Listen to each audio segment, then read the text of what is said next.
Welcome to Tech Talks with Kinsoft. I want you to imagine, just for a second, walking into a really high-end Sydney boutique. Oh, like one of those places with the armed guards at the door? Yeah, exactly. Heavy glass, marble floors, the whole thing. And you've just selected, a luxury watch or maybe a piece of fine jewelry to celebrate a milestone. Right. And to process the transaction, maybe you're claiming an international tax refund. So you hand over your passport to the person behind the counter. Which feels pretty standard in that environment. Right. They scan it, the paperwork clears, and you just walk out into the sunshine with your new watch. Yeah. But imagine a few weeks later, a Russian-speaking cyber syndicate sends you an email. Oh, wow. And it contains a high-resolution scan of that exact passport right alongside an itemized receipt of your purchase, and they are demanding a ransom. It's a completely terrifying scenario. It really is. And our mission today is to pull back the curtain on a story where this highly polished, fortified world of physical luxury just, collides head-on with the messy, invisible vulnerabilities of the digital landscape. Yeah, the contrast is huge. We are unpacking the recent cyber incident hitting a really prominent Australian brand, Gregory Jewellers. And, it's a situation that fundamentally challenges how we even perceive security. Oh, Because when we look at this, we have a highly respected, family-owned legacy brand, and they're suddenly dealing with a really sophisticated ransomware operator, right. which has resulted in the theft of an absolutely massive trove of sensitive data, both corporate and consumer data. Yeah, and for you listening, whether you are an IT professional, architecting network defenses, or just, someone who occasionally hands over personal details at a retail register, this is really a masterclass in modern digital risk. It absolutely is. We're going to examine the mechanics of this breach, map out the threat group, claiming responsibility, this syndicate known as Kairos, and analyze the real-world fallout of the data they stole. Okay, let's unpack this by looking at the target itself. Yeah, let's start there. Because the physical reality of Gregory Jewellers contrasts so sharply with what happened digitally. I mean, they're an Australian-owned retailer with, over 45 years of heritage? Yeah, 45 years. They specialize in fine jewelry, watches, all of that. And their production is based right in the heart of Sydney's CBD. Right. And when you walk into one of their physical storefronts, the security is overt. It's frankly intimidating. Oh, for sure. You've got armed guards, reinforced glass cases, heavy steel vaults. High-def cameras everywhere. You're essentially stepping into a fortress. Exactly. But to operate a modern retail business, especially one dealing with global supply chains and high-net-worth clients, that physical fortress has to connect to a digital infrastructure. And that is exactly where the Kairos Ransomware gang found their entry point. Yeah, they did. And they're claiming to have stolen a staggering 574 gigabytes of data. Which is just an immense amount of data. It really is. And, 574 gigabytes might sound abstract to some people.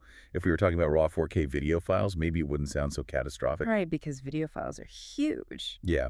But when we are talking about text-heavy files, spreadsheets, PDF scans, email archives, customer records, that's not just a few digital filing cabinets. No, not at all. That is essentially digital tractor trailers full of filing cabinets. We are talking about warehouses of concentrated, searchable, historical data. And that 45-year history of the company is actually a really critical factor in why the volume is so high. How so? Well, when a legacy business transitions through different eras of technology, going from paper records to early databases in the 90s to modern cloud environments. They just drag everything with them. Exactly. They carry an immense amount of technical debt. It's kind of like trying to build a state-of-the-art titanium bank vault on top of a decaying wooden foundation. Wow, that's a great way to put it.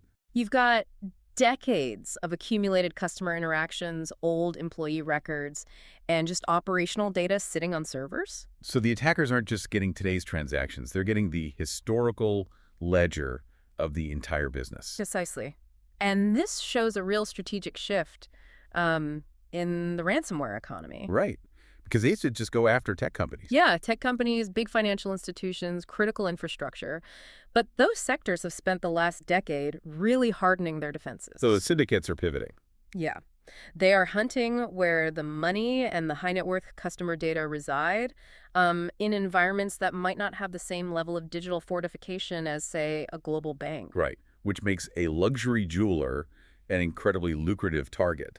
The data they hold is tailor-made for exploitation. Oh, absolutely. Well, let's talk about that, because the sheer volume of the data is just the beginning, right? Yeah. The real shock comes when you look at what is actually inside those filing cabinets. Yeah, the contents are what matter. The reporting gives us a really clear look at the sample data that Kairos initially leaked. And they publish client personal information, customer purchase histories, internal documents relating to an investigation. Yeah, that internal investigation stuff is sensitive. Really sensitive. And crucially, identity documents, including a passport. What's fascinating here is the potency of this specific combination. In cybersecurity, we actually refer to this as a data cocktail. A data cocktail. Okay, I like that term. Yeah, because a single piece of data in isolation might just be mildly problematic, right? Like if someone steals a list of email addresses, it's a nuisance. You get more spam. Sure. But when you mix specific high-value data points together, the resulting cocktail becomes incredibly lethal for the victim. But wait, I want to push back on this for a second, because I think a lot of people listening might find this part jarring. Okay. It makes complete sense that a company has employee files, but a customer's passport alongside their jewelry purchase history, that feels intensely personal. Honestly, it feels like a massive overreach just for buying a necklace. It does feel intrusive, but there are strict mechanical reasons for it in the luxury sector. Really? Like what? Well, first, you have international travelers using the tourist refund scheme. Oh, to claim back taxes. Right. And that legally requires the retailer to process and verify international identity documents. Oh, okay. And secondly, and this is probably more important, are the anti-money laundering regulations, the AML laws. Of course. If an individual walks into a boutique and wants to buy a $100,000 watch with cash, or even a wire transfer, the jeweler is legally obligated to verify exactly who that person is. So they have to prevent the laundering of illicit funds. Yes. To comply with the law, the retailer has to scan and store the most sensitive identity document a person has. Wow. But then the vulnerability arises once that scan enters the digital ledger. Exactly. If that storage environment isn't heavily segmented and, encrypted, it becomes a major target. And Kairos understands exactly how to weaponize that combination. Because a purchase history alone is bad, but pairing a luxury purchase with a passport creates a really severe extortion threat. It creates a two-pronged extortion model. How does that work? Well, the primary extortion targets the corporate entity, right? Like, pay us the ransom or we destroy your reputation and you get hit with massive regulatory fines. Right, the standard corporate shakedown. Yeah. But the secondary extortion vector targets the clients directly. Oh, wow. Yeah, the attackers cross-reference the purchase history with the contact details, and they reach out to the high-net-worth individual. They essentially say, we have your passport, we know you bought a $50,000 diamond ring last Tuesday, pay us in crypto, or we publish your identity and your assets to the world. That is just a terrifying level of leverage. It really is. But there's this strange detail in the reporting about this specific leak. At the time of the reporting, the listing for Gregory Jewellers, along with that terrifying sample of passports and purchase histories, it had completely vanished from the Kairos dark web leak site. Yeah, and that vanishing act is actually a very calculated move. Really? Because from a layman's perspective, if the listing disappears, it kind of looks like the hackers just packed up and gave up. No, they do not walk away from leverage. We have to look at this through the lens of standard ransomware playbooks. Okay. When a threat group publicly posts a victim in a sample, it's a demonstration of capability. They are proving they actually breached the network. Right, showing their hand. Exactly. So when that listing is removed, it's almost always a signaling mechanism. It typically means the victim company has opened a channel of communication, negotiations have begun. Oh, so it's not a retreat, it's a temporary ceasefire. It's a show of conditional compliance. They take it down to prove they control the publication process. The implicit threat is basically, we proved we can publish it, we proved we can take it down.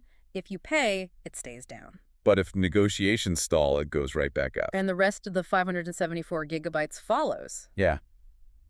It is pure psychological pressure. That is incredibly manipulative. And if we're dealing with a group employing these kinds of psychological and extortion tactics, we really need to look at who is pulling the strings. We do. Let's talk about Kairos. According to the threat intelligence firm CYJX, they are a relatively new operator. Very new. Yeah, they only announced their first victim in November 2024. Yet they have already claimed over 80 victims. It's a massive scale-up. And apparently they're active on Russian-language hacking forums, but they operate seemingly independently.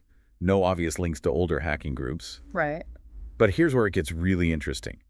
Kairos has developed this recent fixation on Australia. Yeah, they really have. They targeted at least 3 Australian victims in April alone. And to really illustrate their ruthlessness, we have to look at their attack on Strata Republic. Yes, the Strata Republic case is a crucial case study here. They're a New South Wales-based property management company, Yeah, right? yeah. And Kairos claimed 441 gigabytes of data from them. And this case strips away the abstract concept of a data breach. Yeah, because it shows the gritty, humiliating reality of their tactics. Exactly. When you look at what Kairos leaked from Strata Republic, it wasn't just boring corporate spreadsheets. No, it was deeply personal. They leaked an employee's letter of reprimand. They leaked tax reports that included tax file numbers. Which is huge. Let's look at why a tax file number, a TFN, is so prized. In Australia, your TFN is a foundational pillar of your financial identity. Right, you need it for everything. Yeah, if an attacker has your TFN, your full name, and a scanned copy of your driver's license, which Kairos also leaked, they can impersonate you to the Australian Taxation Office. Oh, man. So they can lodge fraudulent tax returns. Yes, and route the refunds to themselves or open lines of credit. It takes months, sometimes years, to unwind that kind of identity theft. But they went even further than financial damage, right? Because the most aggressive thing they leaked was an inappropriate photograph. Yeah. It was from a Christmas party featuring several men standing around a topless woman. If we connect this to the bigger picture, this is where we see the evolution of ransomware tactics. Kairos is weaponizing embarrassment. They're curating the leaks for maximum reputational damage. Exactly. They aren't just dumping unstructured data. They actively parse through thousands of emails and HR folders looking for the single most damaging reprimand or the most inappropriate photo. They want to inflict chaos. They want to prove to future victims like Gregory Jewellers that they are willing to play dirty, that they have absolutely no moral boundaries. Which forces rushed decision-making, right? Executives are panicking about what informal messages or photos might be on their servers. And panic usually leads to a ransom payment. Well, knowing this ruthless playbook, how is Gregory Jewellers actually responding to this high-stakes pressure? They've issued an official statement. Right. The official line from the company confirms an unauthorized third party accessed part of their IT systems. Standard PR phrasing. Yeah. They say they're engaging independent experts, and they've notified the Office of the Australian Information Commissioner, the OAIC, and the Australian Cybersecurity Centre, the ACSC. Which means they are doing things by the book. And they also said they are communicating with staff and clients. But the phrase that stands out to me in their statement is, "We are operating as usual." Yeah, operating as usual. It's like a duck on a pond, right? How do you mean? Well, gliding calmly on the surface for the customers walking into the boutique, but paddling furiously underwater to figure out the extent of the damage. That's a perfect analogy. So what does this all mean for their response team? It means breaking down the corporate response playbook. By involving the OAIC and ACSC, they are handling the regulatory and threat intelligence side. But the fact that they stated investigations into the type and extent of data impacted are ongoing, that means the true scope of the fallout is still a looming shadow. They don't actually know everything that was taken yet. Exactly. The physical storefront might be operating, but behind the firewall, the IT infrastructure is an active crime scene. The incident response team is trying to reverse engineer the attack while the attackers are holding that dark web listing over their heads. It's a nightmare scenario. It really is, and I think it leaves us with a provocative thought to mull over. What's that? Well, in an era where digital threat actors like Kairos can weaponize everything from a luxury watch receipt to an embarrassing party photo, the concept of a secure purchase extends way beyond the physical security of a jewelry store. Right. The armed guards don't matter if the server's open. Exactly. How much of our physical lives, our identities, our movements, our purchases are inextricably linked to the digital ledgers of the businesses we frequent? Yeah. That is a really unsettling thought, and an important one. We want to thank you for joining us to explore this topic. Yeah, thank you for listening. And if listening to this has you thinking about your own digital safety, maybe wondering how secure your own digital ledgers are, we highly encourage you to visit www.kinsoft.com.au to discuss your own security and IT needs. You definitely don't want to wait until a group like Kairos finds you. Thanks for joining us, and we'll see you next time.